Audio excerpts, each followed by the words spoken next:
You know, it's often the shortest bits of text, isn't it? The really Yeah. concentrated fragments. Absolutely. That's where you find some of the most, well, explosive insights. Sometimes the whole DNA of an epic is just packed into a couple of lines. Mhm. And today, that's exactly what we're doing. We're pulling immense meaning from just two brief, but wow, incredibly potent ancient verses. Yeah, it's a great focus. So our mission today really is to figure out just how much crucial setup, how much groundwork can actually fit into just a handful of words. Right. We're going to explore how specific words, specific actions in these lines, how they set the stage for something, well, something monumental. And it's almost like a masterclass in narrative efficiency, isn't it? That's a good way to put it. These verses, I mean, they're incredibly short, but they are absolutely packed with detail, packed with significance. They sort of distill this huge amount of context and character into a, well, blink and you miss it moment, Yeah. setting the scene with just exquisite precision. I couldn't agree more. And the source material we're unlocking today, it comes from Arjuna's chariot amidst the armies. Specifically, we're zeroing in on verse 24 and verse 25. Okay. We're going to unpack who's speaking, what exactly is happening right then, and crucially, why these specific little details matter so much for, the bigger picture. That's good. Let's get into it. Okay, let's unpack this, starting with verse 24. So this verse, it opens with Sanjaya. He's narrating the scene to O King, who is Tadaro. Right, the blind king. Exactly. Hmm. And you could almost feel the tension as Sanjaya describes who is Sesha, that's Krishna, placing this magnificent chariot, described as Thodaramam, which means the best of chariots, placing it right between the two massive armies. Right there in the middle. Yeah. And this key action happens because he was thus addressed by Arjuna, who Sanjaya here calls Gurakesha. Okay. Yeah, what's fascinating there is the sheer deliberateness, the placement. It's not just any chariot being moved. It's the magnificent chariot positioned exactly between the armies. It feels very intentional. It does, yeah. Not random at all. No, it's like a stage being meticulously set. And Krishna, the supreme being, taking on the role of charioteer and importantly, taking direction from Arjuna at this point. Right. That highlights an incredible dynamic. Yeah. It really suggests a pivotal moment being orchestrated, like, okay, scene set, action about to start. Exactly. And those specific names you mentioned, they're also quite telling, aren't they? Hokesha for Krishna often points to his mastery over the senses, while Gudakesha for Arjuna, that can be translated as conqueror of sleep, or maybe one who has overcome ignorance. Interesting. So it subtly hints at their characteristics, their roles in this whole epic that's, just about to unfold. Wow, that subtle layering of meaning right there from the very start, it really does enhance our understanding of who these characters are, even before the main action kicks off. Exactly. It's priming us. So that's the precise choreography in verse 24. Now, given that setup, what happens next really ramps up the tension. Let's look at verse 25. Okay. The speaker shifts. It's not Sanjaya anymore. Now it's Krishna. He's directly addressing Arjuna, and he calls him Partha here. Right, another name for Arjuna. Yeah.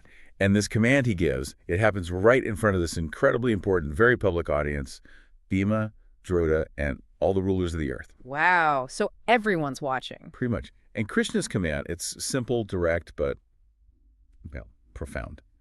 O Partha, behold these Kurus assembled here. Behold, that's a strong word. And it immediately raises a big question, doesn't it? It does. Like, why? Why would Krishna specifically tell Arjuna to behold his own relatives, his teachers, people like the revered Bhima and Drota who are, lined up ready for battle? People he loves and respects. Exactly. It's not just a casual glance, right? Behold implies, well, truly seeing them, internalizing their presence there on the opposing side. And the significance of who is there for this command. You mentioned Bhima and Droya, these patriarchs, respected elders, teachers. Right, heavyweights. Absolutely. And all the rulers of the earth. It just underscores the immense weight, the public nature of this specific moment. Yeah, the stakes are sky high. Totally. So if we connect this to the bigger picture, it strongly suggests a profound, maybe an incredibly difficult moment of confrontation of self-realization, perhaps, that Arjuna is about to face. So Krishna isn't just pointing out the enemy lineup. No, no. It feels much deeper than that. He's compelling Arjuna to truly internalize the awful reality of the situation. You know, thinking about that transition, it really shifts the dynamic, doesn't it? How so? Well, in verse 24, Krishna is Arjuna's charioteer. Mm-hmm. He's following Arjuna's instruction, basically. Yeah. Fulfilling a request. Right, moving the chariot where Arjuna asks. Then boom, verse 25, suddenly he's the one giving a direct, very impactful command to Arjuna. What does that shift tell us? About the relationship maybe, or just the gravity of this moment they're stepping into? Oh, that's a fantastic observation. And I think it's pivotal. It really is. Yeah. In verse 24, Krishna is, you could say, demonstrating his commitment to Arjuna, his friendship. He's fulfilling Arjuna's immediate need for strategic placement.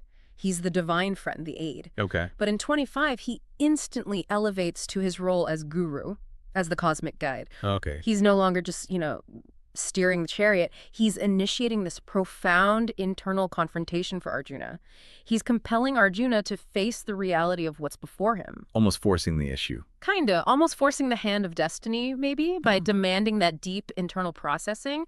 It's a really clear signal, I think, that this isn't just going to be a battle of armies. Right. It's going to be a battle within Arjuna himself. That makes so much sense. Wow. So in just 2 verses, like you said, the DNA of this huge universe-altering event. We get the characters, the motives, the stage, all meticulously set for Arjuna's profound crisis. It's not just description. It feels like destiny being unpacked, line by tiny line. These brief lines, just 2 of them, they establish everything. The core players, their immediate actions, and this incredibly tense, monumental setting for whatever's about to happen. Yeah. It's about a highly charged, deeply personal observation, one that Krishna seems to orchestrate for Arjuna. Right. Happening on this grand public stage with all the key figures watching.